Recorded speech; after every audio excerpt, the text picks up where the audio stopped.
Okay, good. So I'm Charlene Aldrich, and I'm representing LID tonight. I'd like to introduce Dr. Christy Howard. She is, I wrote it down, an associate professor at East Carolina University and has over 20 years experience as an educator, K through 12, middle grade ELA. She's been a district curriculum specialist and an instructional coach. I think she's seen literacy from all ends of the spectrum. She's published in the Journal of Literacy Research, Language Arts, and Literacy Research and Instruction. Forgive me for stumbling over that, Christy. I jotted down and can't read my own handwriting. Christy, would you like to start and introduce yourself a little bit more than I did? Sure. I will go ahead and get started. So I will share my screen because I also have an intro slide. So I will do that. Can everyone see my screen? Yes, we're doing great. Perfect. So first, I want to thank you all for having me here tonight to discuss a topic that I'm very, very passionate about. And I'm always excited to have the opportunity to talk about something that I'm super passionate about. So I appreciate that. And so tonight I'll be talking about counter narratives in 6 through 12 classrooms and actually thinking about disrupting those narratives and engaging students in critical thinking and reflection. And so, okay. And so just a little more about myself. I am an associate professor in literacy studies at ECU, and I am interested in researching and teaching around the topics of culturally responsive literacy instruction, disciplinary literacy, and the experiences of students and faculty at predominantly white institutions and in educational spaces. And so I think when you see that, when I tell you I'm passionate about counter narratives, you can see that those things, that counter narratives fit into the areas in which I'm interested in terms of research and teaching as well. So tonight I want to share begin by sharing what are counter narratives, why do we need counter narratives, and then looking at counter narratives in reading and writing, and then posing the question for ourselves of what's next. So I want to start with a definition about counter narratives, and there's so many definitions that are out there. I recently started reading Trisha Abarbia's book, her newest book, Get Free, and so it's really influenced me a lot. So I usually use a different definition of counter narrative, but I want to actually share her definition tonight because in reading her book the last few weeks, this definition really struck me, and I'll say it kind of got me riled up. And it doesn't take a lot to get me riled up, but I wanted to dig a little deeper into her definition because she says a counter narrative is a story that stands in contrast to and challenges the values, beliefs, and established dominant narrative. Often counter narratives do this by focusing on the perspectives that are missing, marginalized, or actively erased from the dominant narrative. And I think what really got me riled up about this definition is the notion of actively erased. And it makes me think in so many ways in how stories and identities are currently being actively erased in our education system. And so specifically, it makes me think about how in this past, 2 years at least, it feels like, we've had so many curriculum challenges, specifically related to the history of this country. And then we've also had so many conversations around banned books and even banned topics in classrooms that are actively erasing or attempting to erase the cultures and identities of our students. And so because of this notion of actively erasing perspectives, it makes me more motivated, I think, to focus more on the importance of providing space for counter narratives so that we can stand in contrast to this erasure, and we can make sure that all voices are heard and amplified, and that space is made for everyone in your classrooms.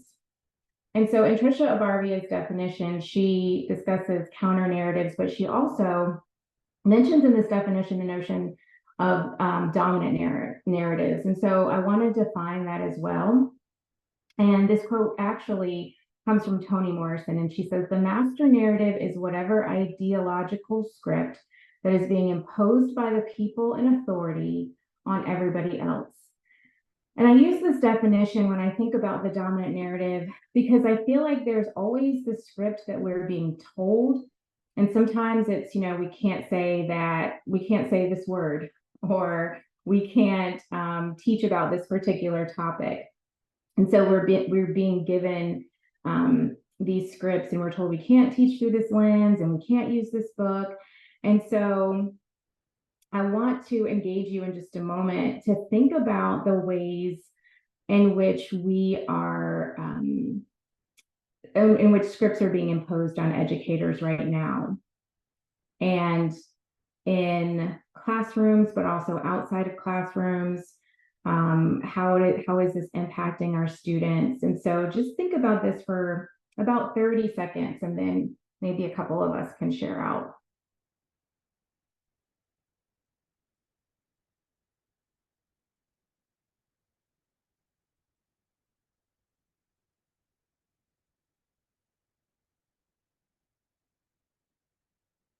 Okay, anybody want to share what they're thinking about this? How are scripts being imposed on education right now?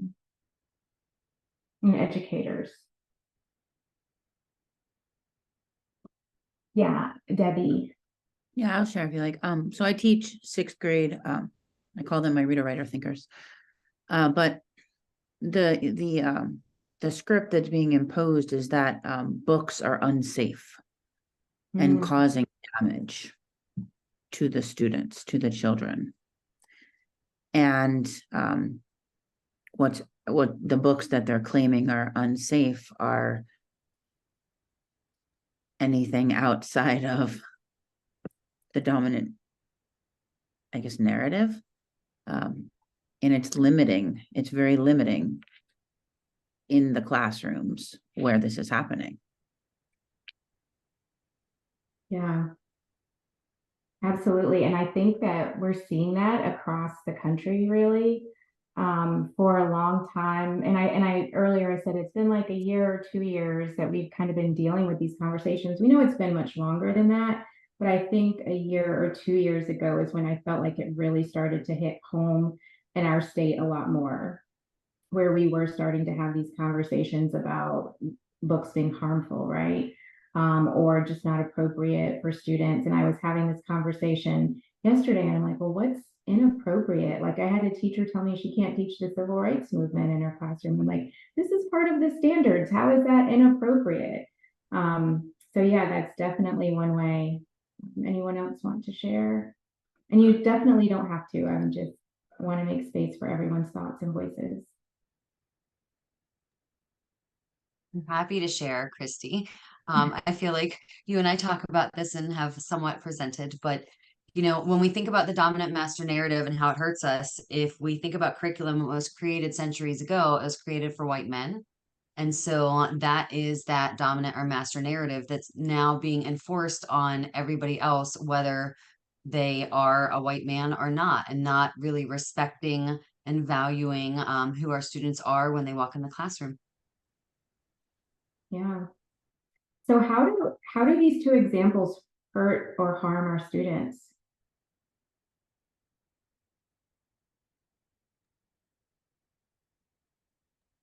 I'll jump in if Asking me. you want. Okay, good. Somebody else.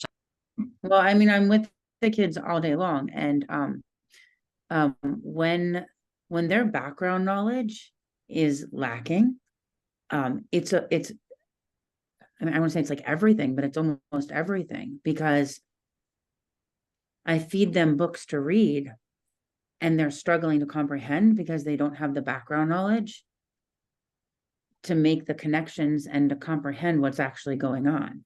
And so the more we limit, like when you're talking about the civil rights movement and not being able to teach that, when we take that away, or take any of the history away, they won't understand what's going on in the communities around them and why they need to use their voices to speak up and say, this is not okay. Because they won't even understand this has already happened. Because they lack that knowledge. You talked about getting riled up, like it honestly terrifies me. Because if we don't, well, I'll throw this out there. So I teach in Hershey, PA, and a mile from my school, there's somebody who flies a Confederate flag. And the kids, until we read that flag, they didn't understand why that was not an okay thing. So I think it's terrifying. It is terrifying, and it makes me think that while it's terrifying, it's also exactly as planned, right? That students won't know how to push back and stand up for what's right. And in some cases, they won't even know what's wrong, right? And that's the really terrifying part. So I appreciate you sharing that. Does anyone else want to share? Well, I feel like it minimizes the idea that voice and choice are good educational practices. If students can't choose what they want to read about in a unit such as the civil rights movement, we're extinguishing their motivation to participate. Yeah. And we know that students are motivated by choice, right? And that they're motivated by the opportunity to engage in inquiry-based learning about topics like the civil rights movement. And so that's also being taken away from them. Okay, anybody else? Okay, I am going to move on to why we need counter narratives. Like, why is this important? When Rochelle reached out and said, this is our topic, and I thought and she said, we want to talk about why counter narratives are important. And the reason that counter narratives are so important is because stories that only show one perspective can be harmful. And I immediately go to the idea that counter narratives have the opportunity to save lives. And sometimes when I say that, people look at me like I'm being dramatic, right? But based on what, Debbie was just saying, I know at least one person in this room doesn't think I'm being dramatic, because you spoke about the importance of students being able to stand up for what's right. And sometimes that is a life or death situation. And so I know that might be drastic for me to say, and it might seem like a leap for me to say that, but when I think about counter narratives and I think about Adichie's work in The Danger of a Single Story, we've seen firsthand in our world and in our country in particular, how a single story or one perspective can be dangerous. And so, for example, when I think about the idea of only showing one perspective or having a single story, my mind goes directly to Ahmaud Arbery, who's jogging through a neighborhood. And as a Black man, I can't help but to think and to wonder, what was the single story that the men who killed him were telling themselves in that moment? What was the one perspective they had to be thinking about in that moment to be able to see him as a danger, and a danger enough to pull the trigger? And I can't help but to wonder, what was the single story and the only story that we have heard about during the pandemic, when Asian Americans were being brutally attacked in public streets and in broad daylight. When we think about those hate crimes happening, not only during the pandemic, but historically, what is the single story that's there that those people have in their mind that makes them think their actions are okay? And it also makes me think about, I mean, there's so many stories it makes me think about, but also what was the single story that Amy Cooper had to tell herself to call the police on a Black man in the park for bird watching, right? What is her belief about the single story she's telling herself about a Black man bird watching or Black people in general? And so when I think about those single stories and those one perspectives that we have heard about certain groups of people, I think that they're very harmful. And I really believe they can be deadly. And in some of the examples that I have shared, like with the Ahmaud Arbery, or even some Asian Americans were actually not only assaulted, not that that's not bad enough, but they were killed also in some of those attacks. And so when I think of that, I'm not exaggerating and I'm not being dramatic. I'm really thinking about real experiences that have happened in our country and that continue to happen because of dominant narratives or single stories. And so I believe that we need counter narratives so that we can save lives. I think that's the number one reason that we need counter narratives. And I think that counter narratives also serve to challenge the status quo. And this is really important because right now, I think so often we're engaging in this idea that everything we read and everything we've learned has been true, and the way that we're doing things is how we should keep doing things. And I think about it not only in literacy classrooms, I think about it in terms of discipline all the time. We have these zero discipline policies in schools, and kids are suspended and on a regular and consistent basis. And these are, and when we're questioning the whys, we're being told, oh, this is just the way it is. And I say, let's examine these policies that can be harmful. Let's engage in counter stories because they can help to amplify the experiences of students and students that are silenced, but also in our communities where people are silenced. And so I think providing these counter stories helps to amplify voices of students as well as community.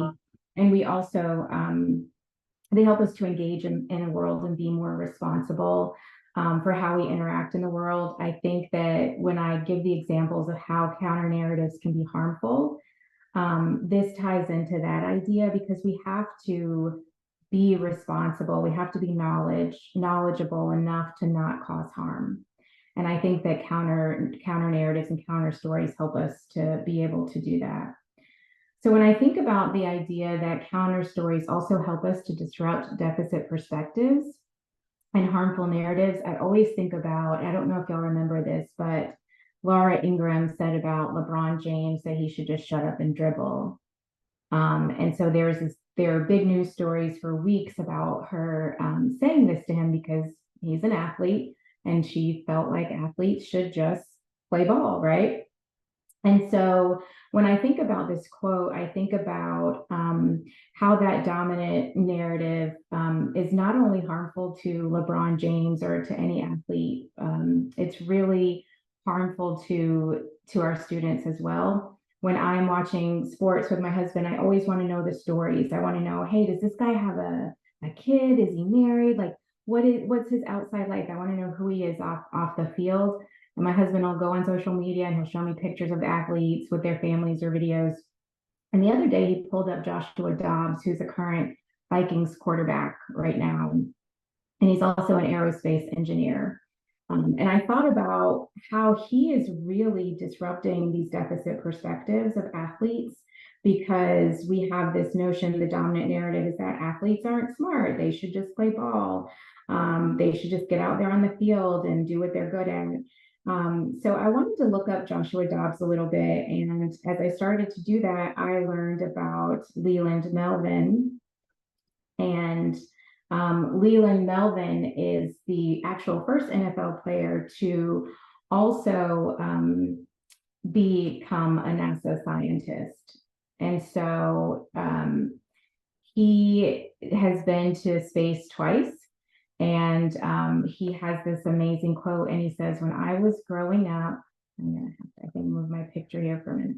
When I was growing up, some of the teachers said, uh-oh, thanks.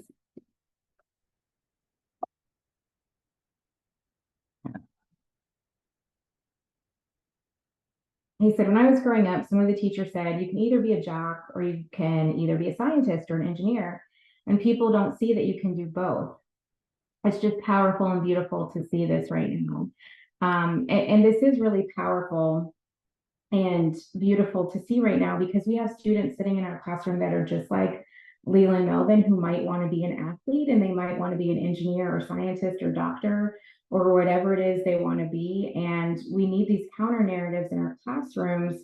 We need the story of Joshua Dobbs. We need the story of Leland Martin to disrupt these deficit, harmful perspectives and show our students that they can be anything and everything that they want to be.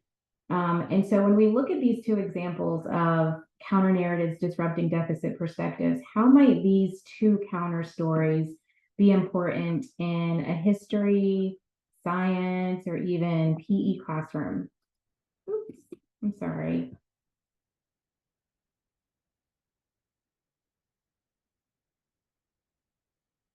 Would these stories matter in those spaces? Debbie, yeah.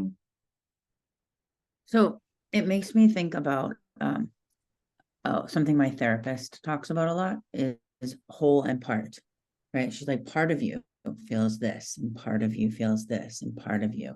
And it's kind of why I call my students the reader, writer, thinkers, because they don't do just one.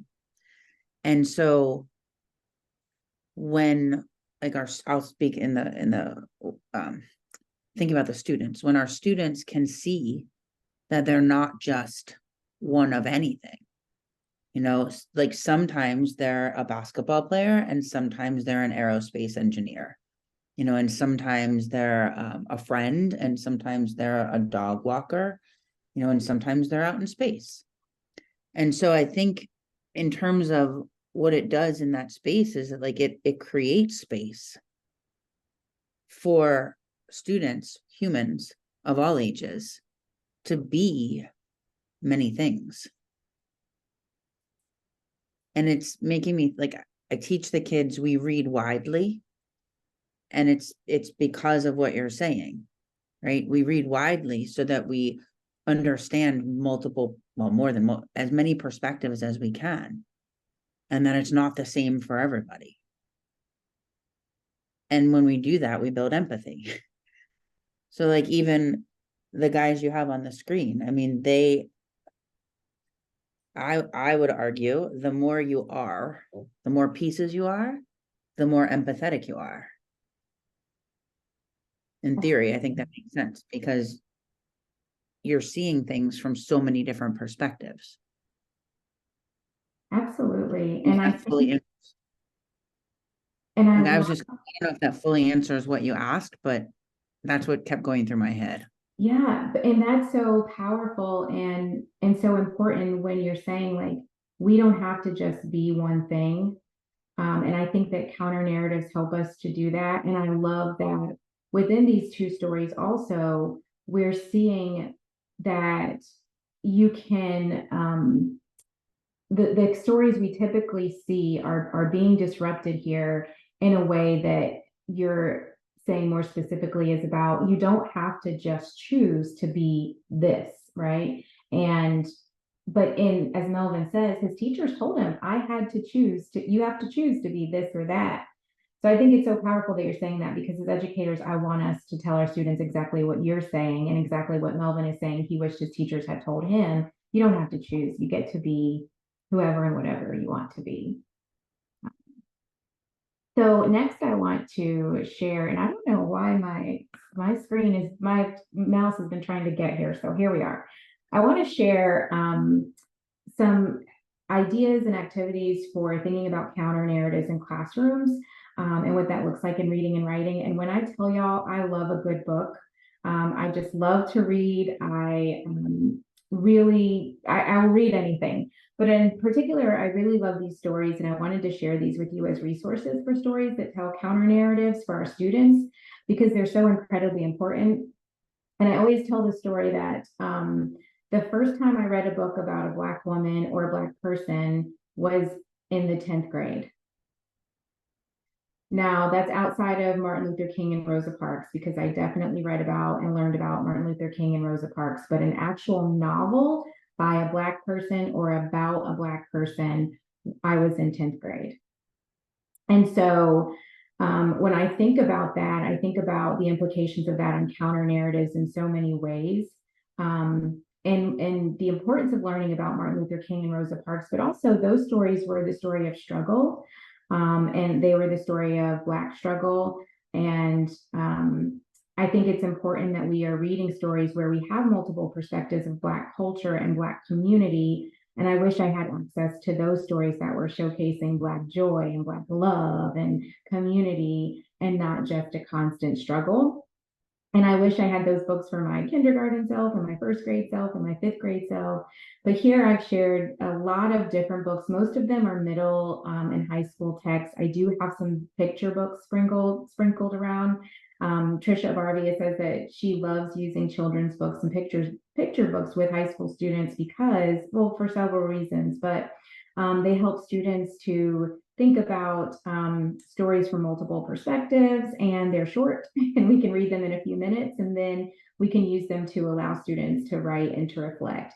And so I just want to touch on a few of them and how these are counter narratives.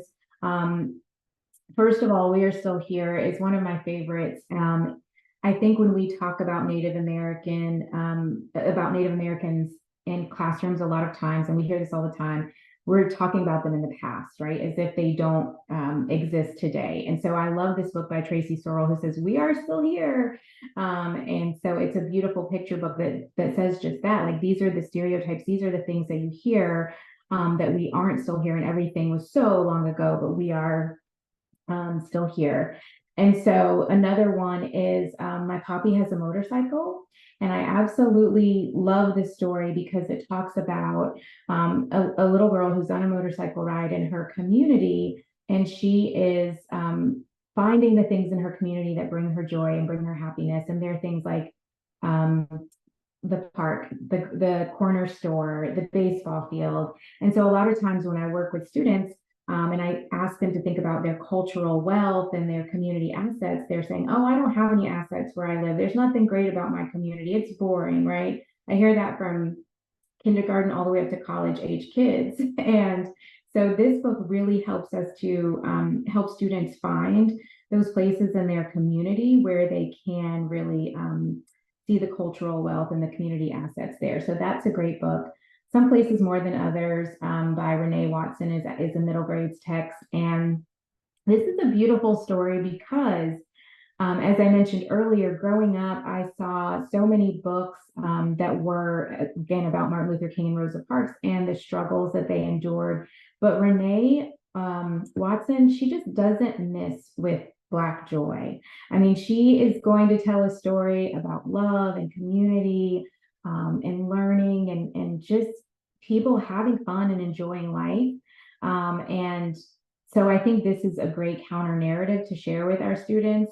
If you haven't read it, it's a great text. Renee Watson rocks my world as a Black author. And I'm going to always look to her when students say they just want a light, funny book or a light book to read. And I don't want to say that stories about struggle aren't important, because they really are.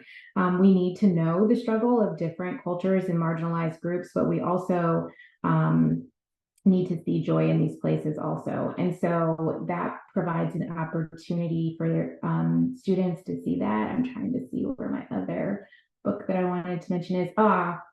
So Something Beautiful is a picture book, and this is probably the oldest book on this page because most of these are written in the last couple of years, but Something Beautiful is one I always go back to, because when I think about counter narratives and I think about the idea that students don't always, can't always name their cultural wealth or their community assets, this book is a perfect example of that. And it also takes us into action in our communities, which is really important.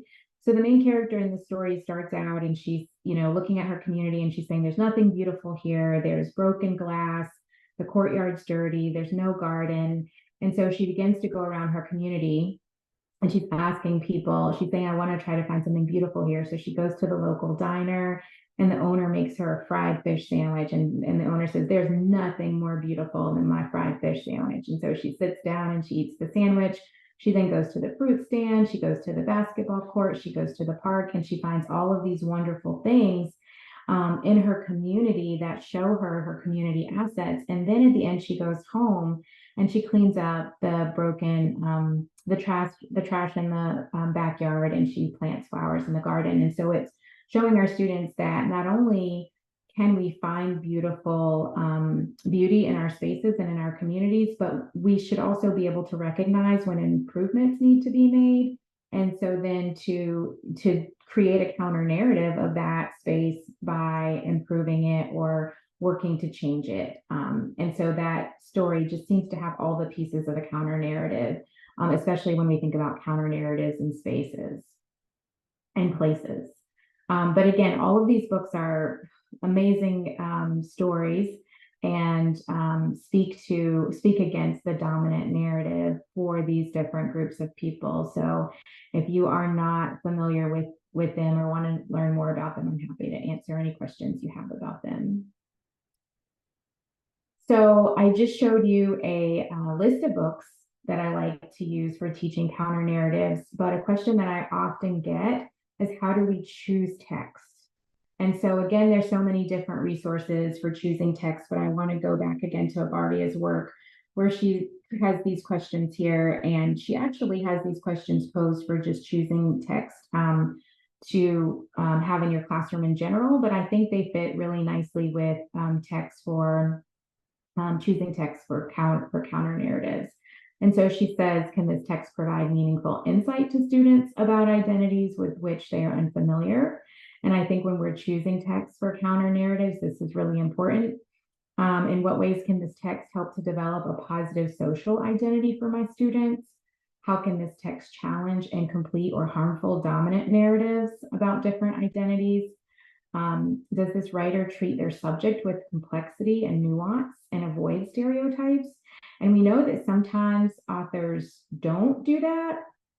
And so her final question is, well, what does this text need or not do or include that I'll have to supplement with another text? Are there additional counter narratives that I will have to bring? And what I really like about these questions is that they can go across any content area when we're thinking about looking at finding counter narratives. These questions could be asked about science text or social studies text, and even about text. And I was thinking about health class and some conversations my daughter's recently had about healthcare disparities that she's learning about. And so I think anytime we can ask students to question or ask teachers to question the text before they're sharing them with their students and really have a purpose for them, we can help in finding those texts that are meaningful for counter narratives. This is a quote that comes from Christensen, and I love this quote. I think I have her book here, Reading, Writing, and Rising Up. I don't know if y'all are familiar with that text, but it is pretty amazing. I'll hold it up here. And she says in this book, in writing about themselves, students learn to praise their beauty that the world overlooks or cannot see. And I love this quote when she talks about counter narratives, and she's talking to students, but I think she's talking to me too. I think that when we write about ourselves as educators, or even as anyone, when we're doing writing, we should be praising our beauty that the world does not see or chooses not to see. And so I start here with this quote as I think about how we can integrate counter narratives in writing. So in this same text, Linda Christensen has an activity called Talk Back. And I absolutely love it. It's an opportunity for students to write. And in the book, she shares a poem by Lucille Clifton called Mirrors. And Lucille Clifton is writing about how her body is not the beauty standard. But she doesn't really care. She talks back. She creates a poem talking back about this idea that her body doesn't have to be the beauty standard, that she is so comfortable in her own skin and she sees the own beauty that she has. So she's talking back against these stereotypes and these dominant narratives. And I've used this strategy with Maya Angelou's Still I Rise poem, because she talks about, in the poem, it's really talking back to stereotypes. I think about Black women when she says, does my haughtiness upset you? Does my sassiness offend you, right? And those are things that she's talking about this, the stereotypical angry Black woman, right? And how she's being called these things. But then she, in the next couple lines, she's telling you how wonderful and her laugh is and how amazing her personality is. And so that's an example of a talk back poem as well. And so asking students to engage in text and reading text and then talking back to it is a great strategy. And I've done this in social studies class as well, where students are seeing things in social studies text and they're saying, hey, things are missing here, or even sometimes they're saying things are inaccurate here. And so they write a piece that talks back to those dominant narratives and they create their own counter narratives there. And so I love doing this strategy with students and engaging in writing.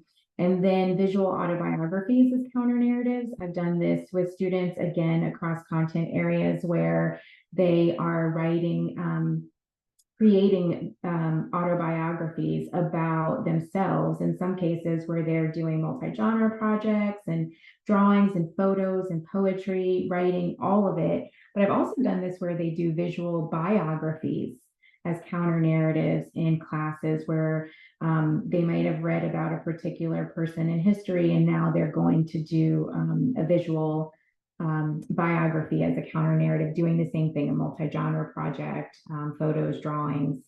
And then also asking students to examine and explore their cultural wealth and community assets, like I talked about with the text, Something Beautiful, and then sharing identities and stories through poetry, letters, and songs and videos. And I think about all of the ways that we have used and heard counter narratives historically. And I think Martin Luther King is a perfect example in his letters that he's written. Those are counter narratives to the stories that we've told or heard about the civil rights movement, for example, or about the role of Black people in the civil rights movement. Showing students that songs can also be counter narratives, and sometimes some of their favorite songs are counter narratives, and thinking about how we react to music and how it can represent us has been really powerful in thinking about counter narratives in the reading and writing process also. So the next thing that I want to share are some additional strategies that across content areas that we can use to engage students with counter narratives. So with teachers and with students, I've used paired text, one text representing the dominant narrative and one text representing counter narratives, and having students explore that. When introducing a new unit in biology or geometry or any content area, presenting students with biographies of the scientists, writers, and mathematicians, historians, artists that reflect our students' identities. And this is really powerful for me because, as I mentioned, I was in 10th grade before I ever read a book by a Black woman. And so I didn't think that I could be a writer. I loved to write. I was an avid writer and avid reader, but I never thought anyone would want to read anything I wrote because I hadn't seen anything written by a Black person. And then I also thought no one would want to read about my life or my experiences because I hadn't read anything like that growing up. And so this strategy is extremely powerful because when we're teaching in our science class and we pull up a picture of Melvin and we say, hey, this is an astronaut, right? And students can see that people that look like them, mirrors and windows, as Rudine Sims Bishop says, are in these fields of science, or they are writers. And so I really love this strategy as a way to show students and teach them counter narratives, particularly in the STEM areas where we don't always see a lot of people who are marginalized in the field. So this is really powerful. That's a powerful strategy. The 360 approach is a strategy that I have used and co-teaching with our history professor and one of our history professors at ECU. And it's a process where students identify their perspectives on a topic, and they get to choose their topic. And we've done this in social studies class. So it might be they're looking at the civil rights movement, they're looking at the Holocaust, and they're kind of getting together and gathering their perspectives, and then they engage in this investigation where they're looking at multiple perspectives on this particular issue, and then they come back together and they reevaluate and they see the counter narratives that were there, and they see how different the dominant narrative is from these multiple perspectives, which is really powerful too, because they're like, why didn't I ever learn this? Why didn't I ever know this? And so they're getting to, again, make that choice. They're getting to choose their topic and do an investigation and come back and see those counter narratives themselves. And then also researching family histories and oral histories. This is another strategy that I have used for teaching counter narratives and exploring different perspectives, again, with our history professor as we co-taught. And this is just a technique for analyzing documents called spaces.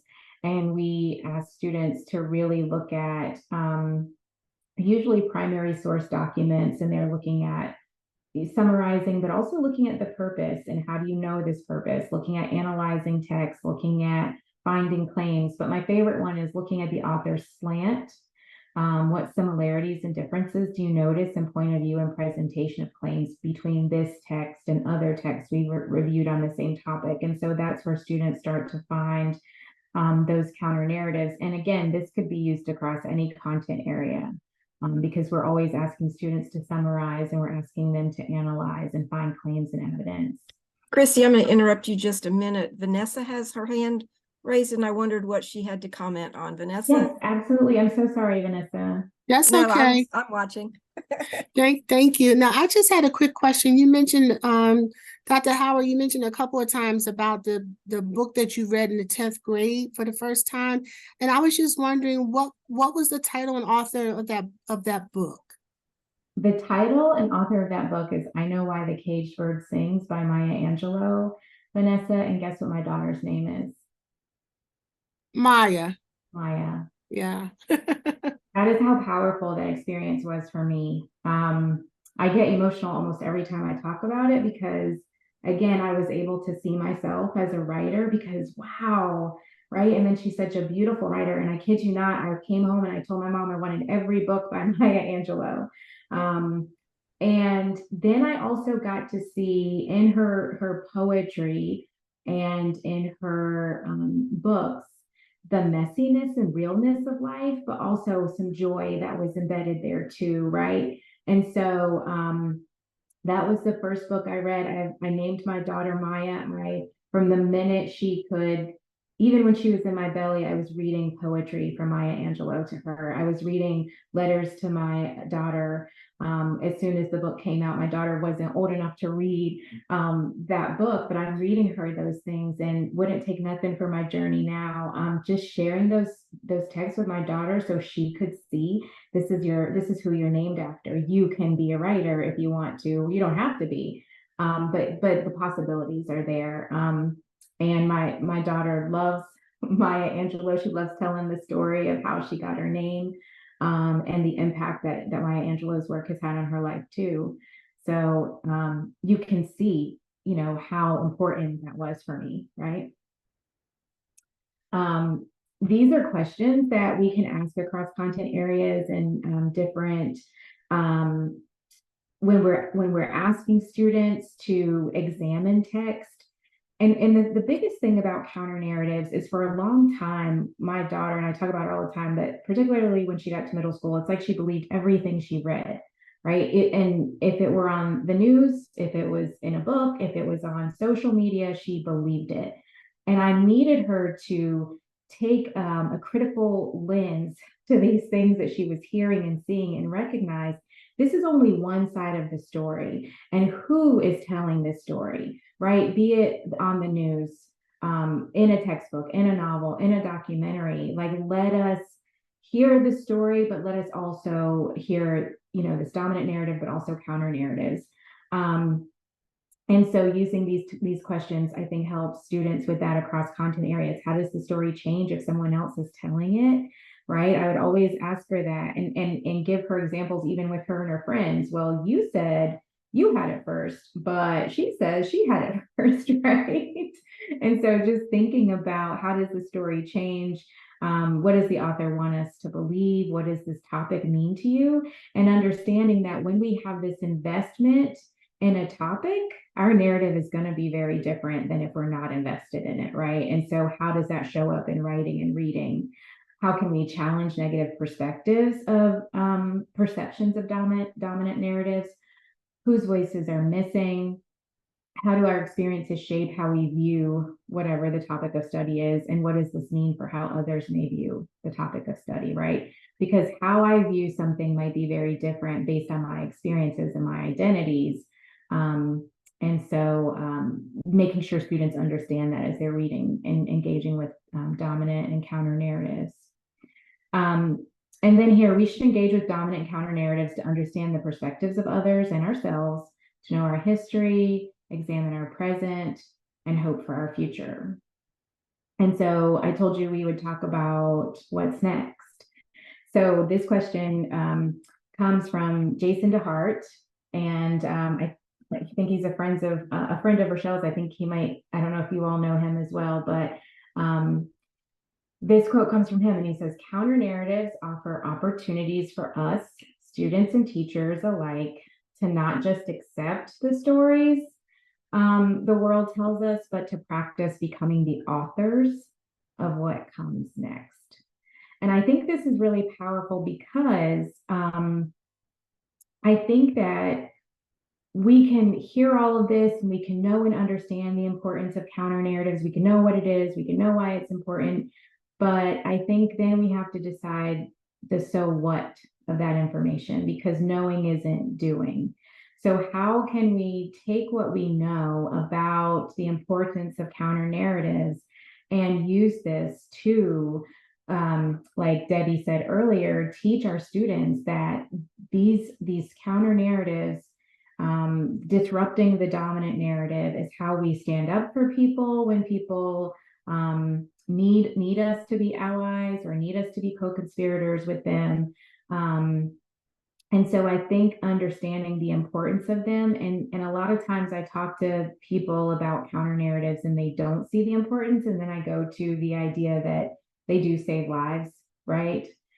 Because if people have a single story about a particular group, it can get very dangerous. And so I love this thought that we can practice becoming the authors. We can write the counter narratives, and we can decide what comes next for us. So I think that's all. And I'm only 5 minutes over. Rochelle. No, we're good. We're good, Christy. We'll take a few minutes for questions. I just want to give a shout out to the South Carolina Middle Grades Initiative. They're the ones that fund these webinars for us, and we are very grateful for the monetary support they give our organization, Literacy in the Disciplines. I will be putting a link in the chat line for an evaluation. If you all would just click on it before you sign off and fill it out. But let's take this last 10 minutes or so for questions for Christy. Also, a huge congratulations. That was an amazing presentation. I really enjoyed listening. Thank you. Mhm.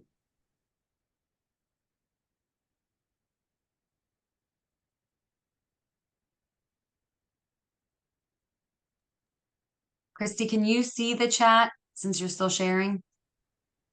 If you want to unshare, that way, there you go. And then you can see the comment coming through.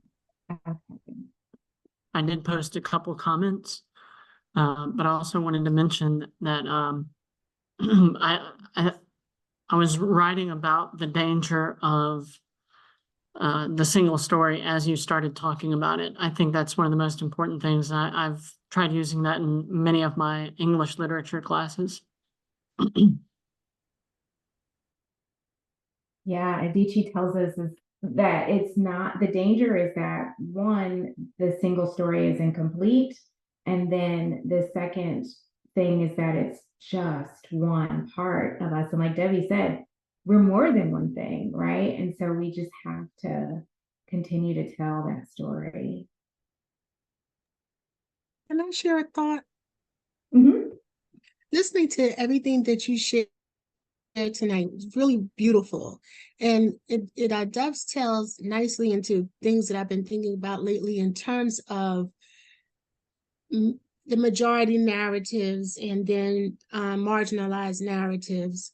And I've been thinking about that maybe one of the reasons why critical thinking is being suppressed and in various ways is because when you look at the historical records, if like when they go through the first time and give you the curriculum, everyone accepts what the story is being told.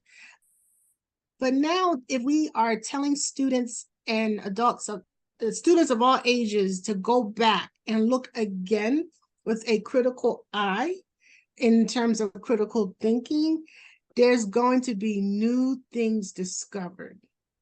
And those new things are going to be ways in which quote unquote marginalized people were actually quite present in history and documented as such. You know, when you take a extra lens to what is in those texts and in those narratives, those counter narratives are there. And I think that this whole movement is so that people can't go back and reassess, you know, and look again and go, oh, wait, you missed this. Oh, wait, you know, oh, wait, this person, you know, like that. So I've been discovering that.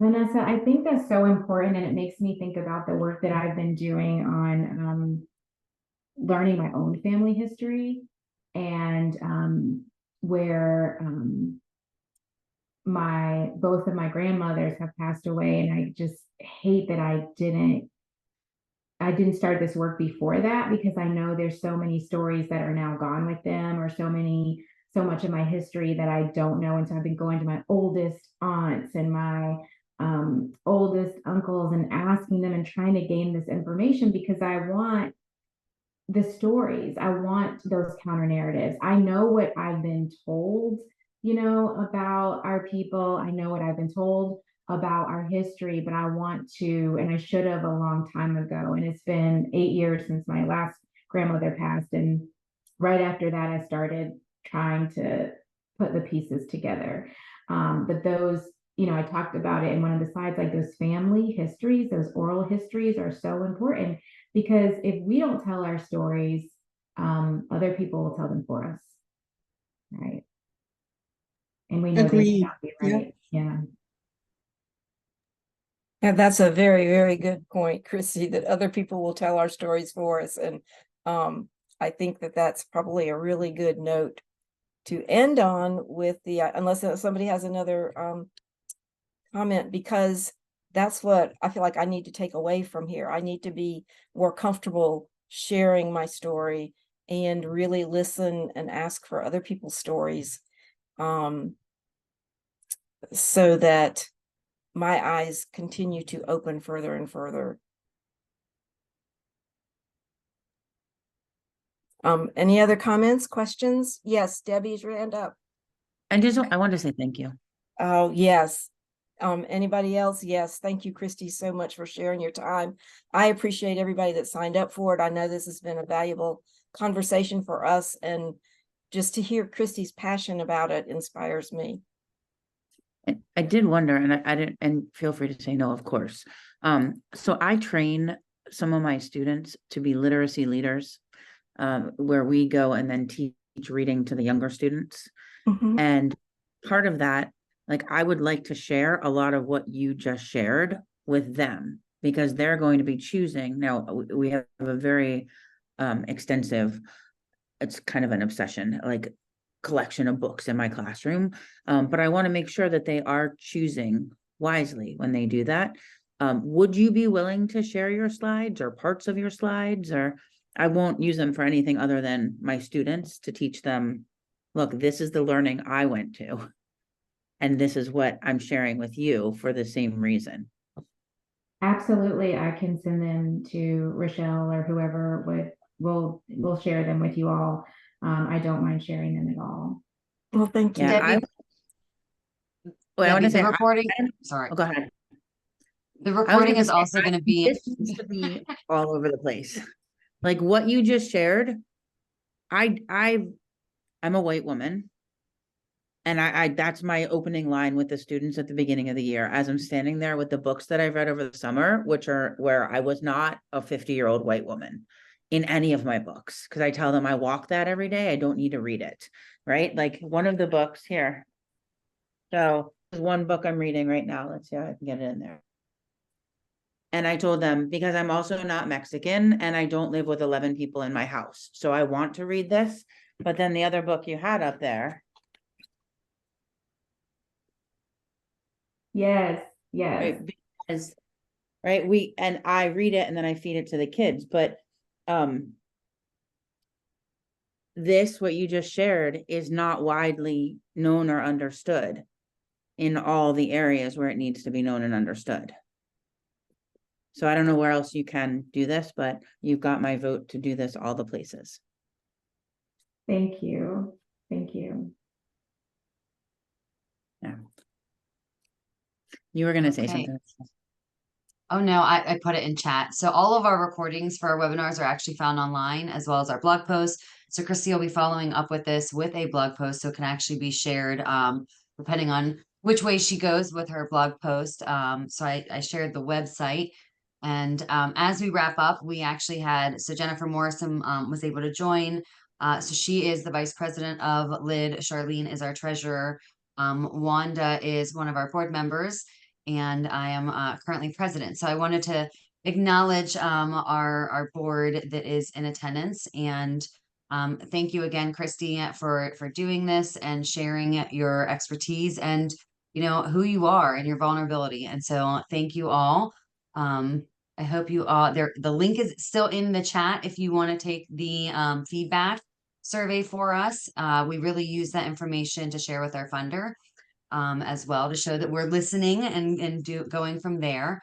But otherwise, I hope that you all have a wonderful evening. Bye, everybody. Thank you again, Christy. Thank you, Rochelle. Thank y'all for having me. Thanks. I'm going to end it. Thank you.